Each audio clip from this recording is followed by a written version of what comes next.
Ladies and gentlemen, welcome back to the channel. Today we have another Toronto Raptor video. I wanted to make this video because, well, first off, I love making Toronto Raptor videos, but I think that a lot of their moves this offseason and in the draft will go kind of below the radar, as they haven't really, they haven't signed any free agents, anything like that.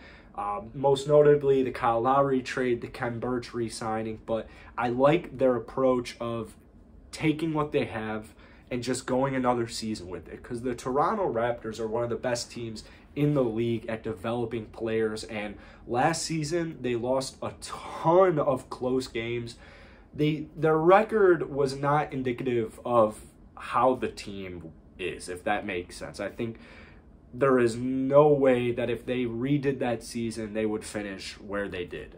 I don't think they're contending for the NBA Finals this season. They lost Kyle Lowry, which is huge, but they did some low-key, sneaky moves, bringing back guys that they should have brought back, and then also you got that Kyle Lowry trade, which we'll talk about in a second. But if you guys enjoy this video, hit that like button, hit that sub button. I love posting Raptor content, and I love hearing from you guys. So we're back at it. I want to talk about the Khem Birch signing right away, because I know a lot of Raptor fans aren't too huge on that. I might have just said trade. Did I just say Khem Birch trade? I meant the Khem Birch signing. Personally, I think the Raptors had their eyes focused on something bigger. Some people think it was a Kristaps Porzingis trade. Some people, like myself, think that they were targeting Richaun Holmes. Richaun Holmes would have been absolutely perfect, but I think the move of re-signing Khem Birch, because there weren't even really many options available at the time. They waited a few days to do it, which is kind of one of the reasons I don't know if it was their first option. I think it was a safe backup plan. I definitely think that they had their eyes set on Richaun Holmes, but Richaun Holmes belonged in Sacramento. I don't think that they were going to let him go after. I mean, he's just a very reliable, consistent, improving every single year player. So Khem Birch to me is a very solid guy. Last season only played a handful, 20-plus games with the Raptors after getting traded for Orlando. A promising sign was, I believe he made 9 threes for the Raptors. He shot it at about a 29% clip.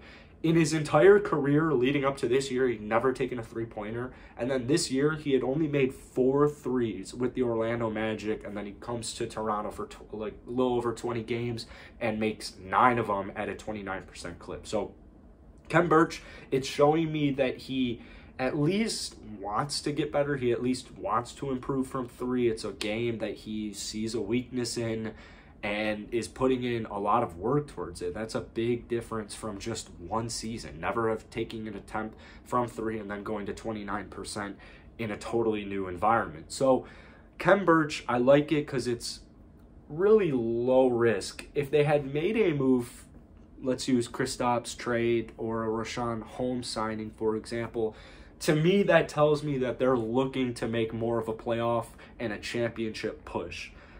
A lot of people don't realize that when you assemble these teams, it takes seasons. You want to be a good team. Just because you're a good team and not contending for the final doesn't mean you're at least taking the proper steps. And I think that overpaying for a center in the market this year, with all these players getting just a ton of money, I think it was such a smart move by Masai to hold on to Khem Birch, or to at least not do anything drastic where if something fell through, possible free agent, possible trade falls through, you're not completely screwed. I like Freddie G off the bench. I just don't think he's ready for the starting role. And with that being said, we'll talk about Precious Achiuwa, because that trade was, a lot of Raptor fans just aren't happy about that trade. The way I see it is Kyle Lowry, and I'm not a Raptor fan, so it's not up to me. I would love to hear from you guys on who the greatest Raptor of all time is. To me, it's definitely Kyle Lowry. I mean, they're even retiring his number. Kyle Lowry did not have to do anything. Like, he did not have to work with the Toronto Raptors if he didn't want to negotiate a sign and trade. Now, on the same side, or on the other hand, you had the Miami Heat, who just didn't have enough money to sign Kyle Lowry to an extension, but Kyle Lowry still could have gone elsewhere. Heat weren't the only team interested in him. So the fact that they were able to do a sign and trade to get Goran Dragic and Precious Achiuwa, I know some fans wanted to get like a second-round pick or maybe even a first-round pick. Precious and Goran, it's just, I think it's just a class act move, and you're actually getting solid value. Precious's main concern to a lot of fans seems to be his height. He's the same height as Ken Birch. In fact, I think he's a much better rebounder. I think Precious's rebounding is one of the best parts of his game. He's a very versatile defender. He's a very versatile scorer who's only getting better in the offensive department every season. He's only 21 years old, so you're going to think he took a huge leap from last season to this season. I believe he might actually, no, I believe he might about to be turned 22. I think he's 21 though. I'm pretty sure he's 21. So he's super young. And then you also get Goran Dragic. And I'll explain my thoughts on why I think Goran is huge for the Raptors. Because first off, to me, Goran Dragic is a perfect sixth man. He is a perfect bench point guard. And for a team like the Raptors, your number one is Fred VanVleet, who is a absolute dog. Shout out to my Illinois guy. He is a very underrated defender for his size. And then you pair him up to Gary, and that was an awesome re-signing. I'll talk about that too, but that was huge. So now you've got your 1-2 punch in the starters, and then on the bench you've got Malachai and Goran Dragic. Goran Dragic is a scorer, and he's a distributor, and he's going to be perfect for the bench. He can offer veteran mentorship to even Fred VanVleet, but mainly Malachai, and you can trade him at the trade deadline. It's not necessarily a Kyle Lowry situation like last year trade deadline, because you're not going to get as much value for Goran Dragic as you would for a guy like Kyle Lowry. But Goran is a team, or is a player that contending teams would want. He is definitely a reliable, consistent player.